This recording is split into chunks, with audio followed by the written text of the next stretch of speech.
6ஆம் மாதத்தில் கபிரியேல் என்னும் வானதூதரை கடவுள் கலிலேயாவில் உள்ள நாசரேத்து என்னும் ஊரிலிருந்த ஒரு கன்னியிடம் அனுப்பினார். அவர் தாவீது குடும்பத்தினராகிய யோசேப்பு என்னும் பெயருடைய ஒருவருக்கு மண ஒப்பந்தமானவர். அவர் பெயர் மரியா. வானதூதர் மரியாவுக்கு தோன்றி, அருள் மிக பெற்றவரே, வாழ்க, ஆண்டவர் உம்மோடு இருக்கிறார் என்றார். இவ்வார்த்தைகளை கேட்டு அவர் கலங்கி, இந்த வாழ்த்து எத்தகையதோ என்று எண்ணிக்கொண்டிருந்தார்.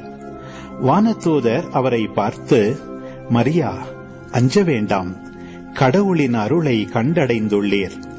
இதோ கருவுற்று ஒரு மகனை பெறுவீர். அவருக்கு இயேசு என்னும் பெயரிடுவீர். அவர் பெரியவராயிருப்பார், உன்னத கடவுளின் மகன் எனப்படுவார். அவருடைய தந்தை தாவீதின் அரியணையை ஆண்டவராகிய கடவுள் அவருக்கு அளிப்பார்.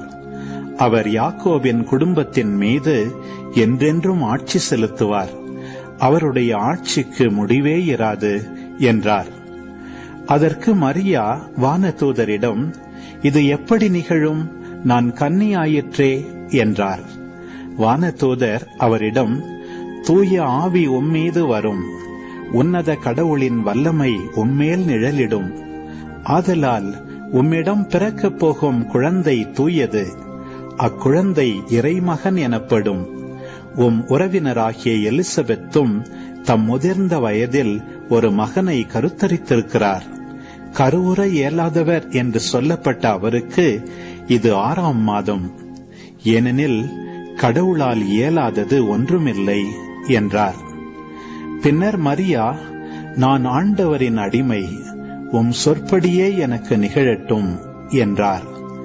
அப்பொழுது வானதூதர் அவரை விட்டு அகன்றார்.